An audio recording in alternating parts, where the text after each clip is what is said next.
Hello guys, my name is Neurlucky Rubber Ducky and this is a playthrough of Darkest Dungeon.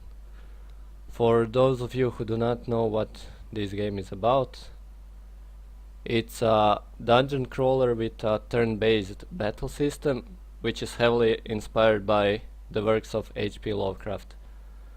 In fact, it's so heavily inspired that the company is called the Red Hook, which is taken from Lovecraft's The Horror at Red Hook story, and the narrator in the game is actually Wayne June. Wayne June is the guy that reads the works of H.P. Lovecraft on YouTube, and I'd recommend you actually go listen to him because you won't be disappointed. Anyway, let's turn the music up. It's kind of loud on the title screen, so I took it out for the intro. Well, always lucky.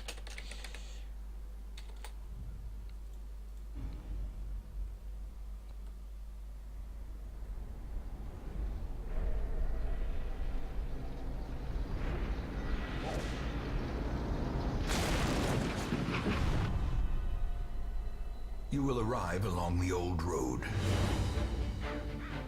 It winds with a troubling serpent-like suggestion through the corrupted countryside, leading only, I fear, to ever more tenebrous places.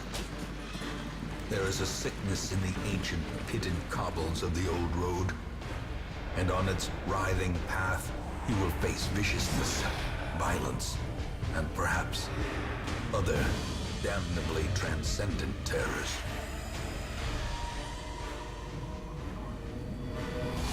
So steel yourself, and remember there can be no bravery without madness. The old road will take you to hell, but in that gaping abyss, we will find our redemption.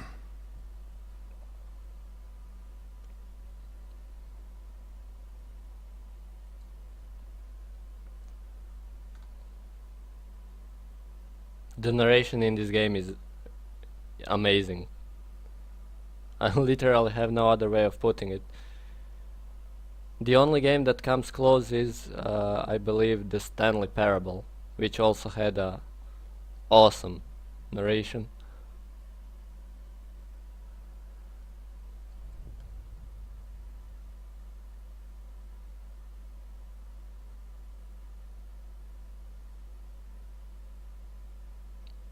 I will explain how the battles work when the game decides to load.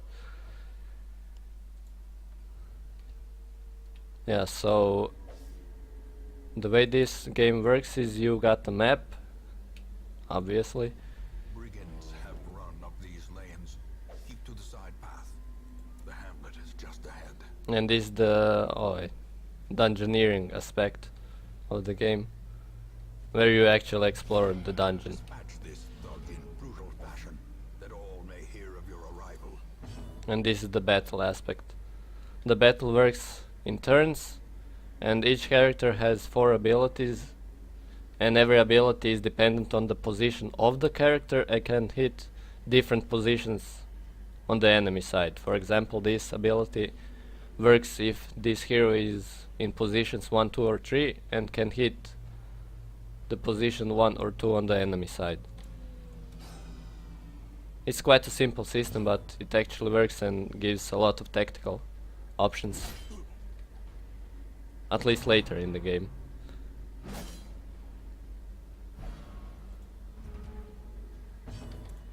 Confidence surges as the enemy crumbles. And of course you get loot when you end the battle.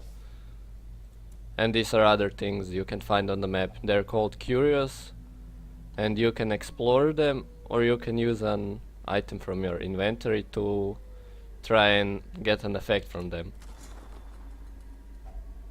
Finding the stuff is only the first test. Now it must be carried home. The effects of those curios are Sometimes good, sometimes bad. An ambush. Sentries Sometimes deliver terrible. a message. Mostly terrible, The actually. owner has returned, and their kind is no longer welcome. But more on that later, when we actually get to our first dungeon.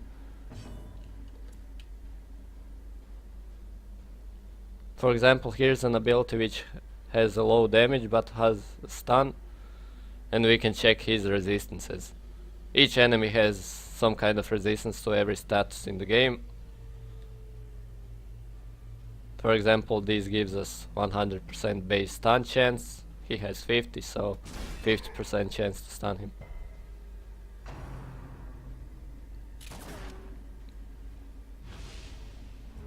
We can also move our characters in the battle.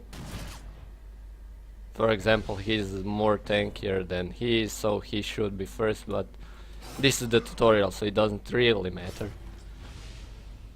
Later on it really will.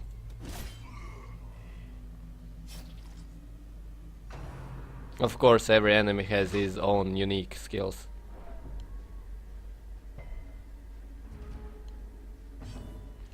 Prodigious size alone does not dissuade the sharpened blade. This is a feature of the game where when you kill an enemy he leaves a corpse. So for example, if the corpse wasn't here, he would have moved into spot 1. Which means I could have hit him with smite, but since there's a corpse in the way, I cannot. This is also a way of balancing what happens in the battle. Also, he has a melee which can't hit, but fortunately he has a range attack as well.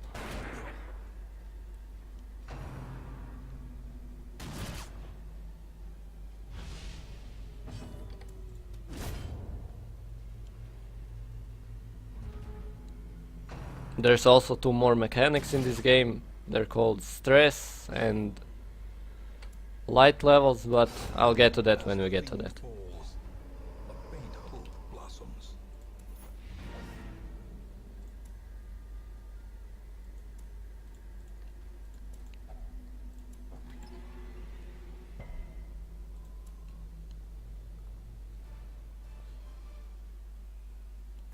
After the battle ends, we get our rewards.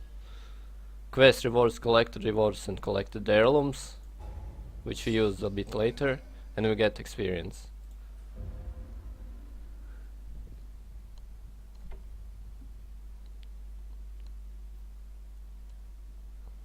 Welcome home, such as it is. This squalid hamlet, these corrupted lands, they are yours now, and you are bound to them. This is another aspect of the game. It's the town building aspect, where as you can see there are tons of buildings, and every building provides a unique ability, and we can upgrade them. Most will end up here, covered in the poisoned earth, awaiting merciful oblivion. In time, you will know the tragic extent of my failings. Women and men, soldiers and outlaws, fools and corpses, all will find their way to us now that the road is clear. This is where we actually recruit our heroes. A sister of battle, pious and unrelenting. So this stagecoach is actually one of the most important things, at least for the start of the game, because we want to get a nice roster, and the heroes that get offered here are actually randomized. Which means in order to get the parties I actually want, I will have to go through the dungeons with a weak party. However, the optimal way of playing this game is actually to just take random heroes and sacrifice them in low level dungeons. The best way to play is actually to just get random parties over and over and over until you unlock level 3 bosses. And only after that you can actually start getting your normal parties, which in turn by then would get you enough money to actually equip your new parties. However, since I'm playing the game by renaming my characters to the names of people I know in real life, I will try to keep them alive. Which means I'm not going to exploit. It's not really exploit, but I'm not going to play smart, you could say. I'm going to play the stupid and the hard way. And for the start we want to upgrade our stagecoach to offer us 4 heroes per week. Seeking fortune and glory in this domain of the damned. As you can see, the heroes can learn up to 6 abilities but can only use 4, and there are extra 7 abilities. Yeah, 7 actually. 7 abilities which they can use for camping, but that comes a bit later in the game, and I will explain it when we get to it. Also, there are these quirks. Each hero has quirks and he gains them after the mission or during the mission or during events in the town, and they can be positive, for example 15% damage in ruins, or they can be negative, prone to stealing items, stress if torch is above 75, and each of them gets their own. He's not allowed to gamble but has plus speed, he has death blow resist, etc. So, and I will color code them depending on which party I want them in. I will have 4 main parties by the end of the game and probably 2 extra parties. This guy, I mean this girl, should go.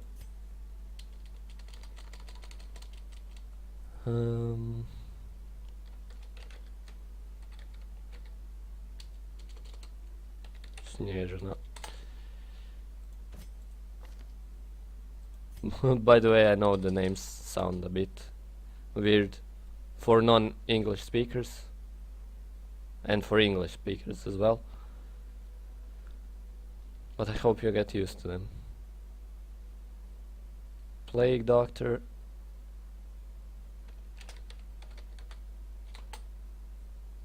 That's a female as well, which I see many people actually never get. A mecca of madness and morbidity. Your work begins. This is where we actually choose to embark on a dungeon. We set up our parties, then we choose where to send them. There are 4 different regions plus the endgame, and each of those regions has unique opponents which have unique resistances and unique status effects they can inflict. So party composition is actually very, very important. But for now we have only 1 party, so not much to think about. Now this is another setup step where we prepare our supplies. Each supply costs gold, so we have to manage. I've played this game before, but I haven't researched it really in depth. But I believe that there are these things called hunger procs, which proc randomly, and I believe that you can get 3 hunger procs in a short dungeon, 4 in a medium, and 5 in a long. Each hunger proc means you have to spend 1 food for each of your heroes, which are still alive. And if you don't, you get massive penalties in stress, health, light, etc. And if you do, you don't get the penalties. Which means I should take 12 to be absolutely sure, but I believe that in short dungeons at least 8 is practically always enough, at least in 95% of the cases. The other things are shovels. There are obstacles which as well you need to use shovels on them, and if you don't, you get massive penalties. I believe you can get 2 on a short, 3 on a medium and 4 in a long dungeon, except if those dungeons are warrens or coves. I believe they get +1 max. Usually I'll just take 1 for the short. And then there are these things, anti-venom to counter stuff, bandages to counter stuff, medicinal herbs, torches we need for light. We'll take 6. 8 is usually the safe amount for short dungeons. We want 2 keys because there are these things called secret rooms, which require 1 key if they are found, but they give massive rewards, literally endgame rewards. So we always want 1 key at least, and in the ruins we usually want at least 2 more, because ruins are littered with things that require keys. However, since this is the first mission, I believe we get 1 free key in it somewhere, so I'll take only 2. And we want 2 bandages. 1 bandage is enough. Actually, I believe that's that. We're ready.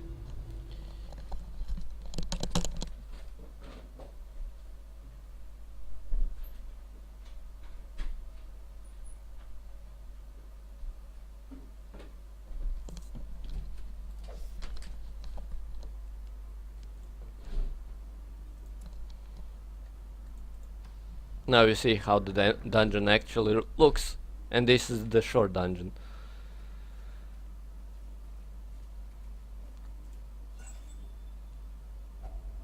Finding the stuff is only the first test. Now it must be carried home.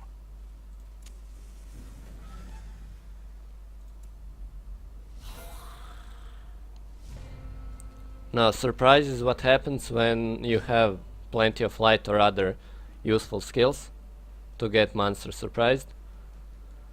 This usually, this always gives you the first blow, which means all of my guys actually get to go before they get to go.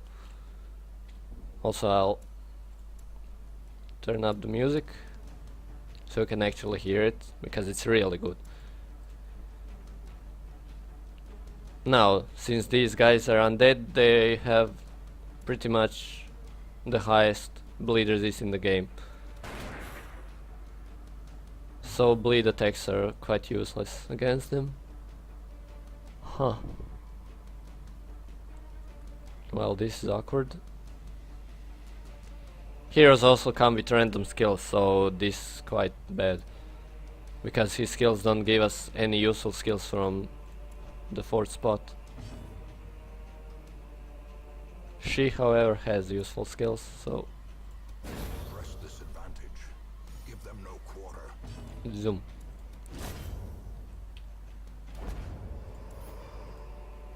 A trifling victory. Unlock strongbox. But a victory nonetheless. That one is usually safe. Glittering gold, trinkets and baubles, paid for in blood. This is the example of an obstacle, Gold stones which we leads need men to use the the shovel on. passage. Otherwise I would lose light, health, stress. As you can see, this light level gives us plus scouting and plus monster surprised. And as the light levels go lower, we lose, first of all, we lose scouting, then we lose surprised, but the enemies also start getting more damage. But you get more loot as well, so that's why some people run dark runs. And that's actually the best strategy, to use low level parties and throw them in front of the boss, you could say, in dark runs until you get to level 3 bosses, and then just switch on your main parties and pretty much obliterate everything. But that brings with it a lot of casualties, which we really do not want.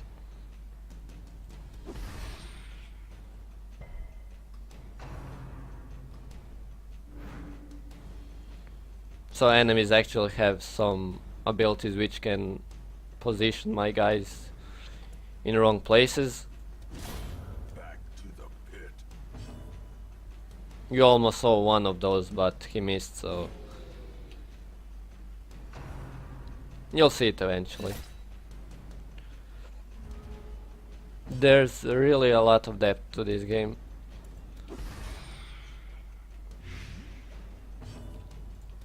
Confidence surges as the enemy crumbles.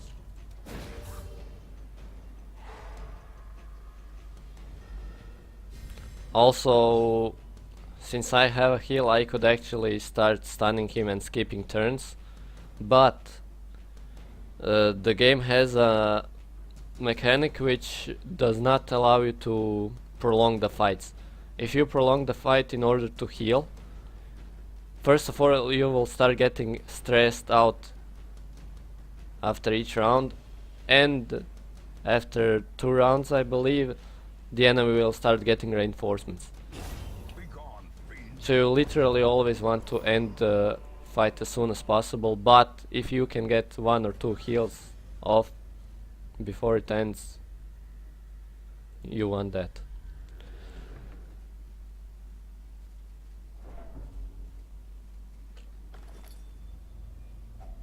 A fortune waiting to be spent. See, now we get plus stress from enemies, but we get less scouting and monsters prized. Personally, I like to always keep it above 75%. Surprises are, for my playstyle, extremely useful.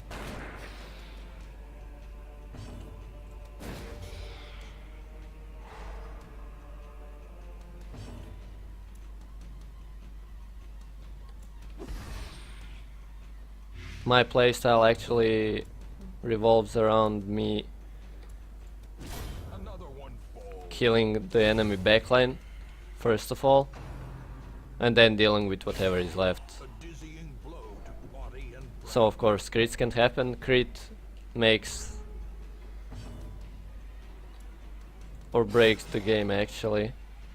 They do extreme damage and they stress out the heroes, which is probably the worst thing. But in turn, if your heroes actually crit the opponents, you get stress relief.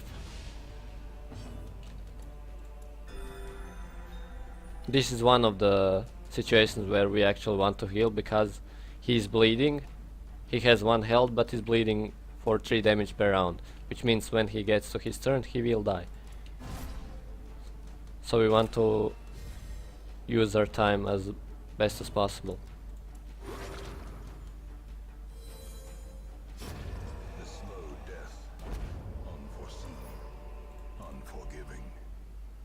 Now these chests can usually be trapped, and we can use keys or anti-venom on them, if I remember. I don't really remember what all of the curious use, but some of the things I do remember. For example, like avoid every book you can find. Like literally never ever touch books, which goes in hand with the lore of H.P. Lovecraft's world, I guess. Oh, this is one of the quirks. She just stole all of those things, which were actually quite good. And this is the hunger prompt. If we eat for food, we regain some small amount of health, but if we don't, we take 20 damage plus stress damage. That is literally terrible. You always want to have enough food. You can actually, out of combat, use food like this to restore health to your heroes, which is useful if you do not use a healer class. Or even when you do use a healer class, it's useful.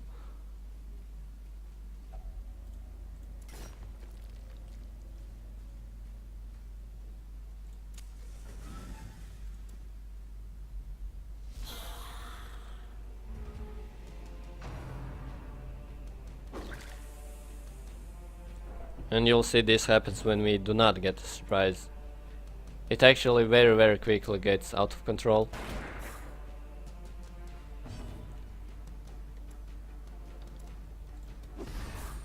Pretty much every fight in this game after the easiest levels can actually destroy your party if you're not careful. So it actually keeps you on edge literally the whole game. As the light gains purchase, spirits are lifted. Sometimes you simply don't even get a chance to react. For example, if you don't get plus speed on some of your characters and they in turn are extremely slow, there's a high chance you'll get into the situation where all the enemies go before you and simply focus one of your guys and kill him. The thing is that the AI actually improves as you go through the difficulties. Something like XCOM, where on the easiest difficulties the AI is chained. In this case the AI is chained in the way that they tend not to focus your guy, or like get him to one hit before he dies and then just switch the target. But after these shortest ones they don't do that anymore. As a matter of fact, on champion difficulty they actually tend to focus one guy overall. Mostly the weakest one. Wealth beyond measure, awarded to the brave and the foolhardy alike. This was an easy mission, so there's not much to actually say.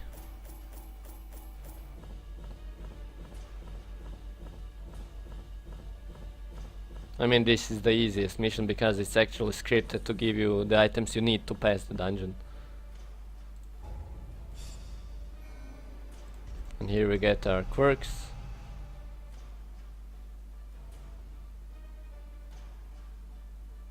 Well, they're all pretty much useless, so nothing good there. I see something long absent in the sunken faces of passers-by. A glimmer of hope. And this is where we end our first episode. I hope you liked it. If you want to see more, well, I will do more. If you didn't like it, leave a comment and say why you didn't like it so I can actually improve.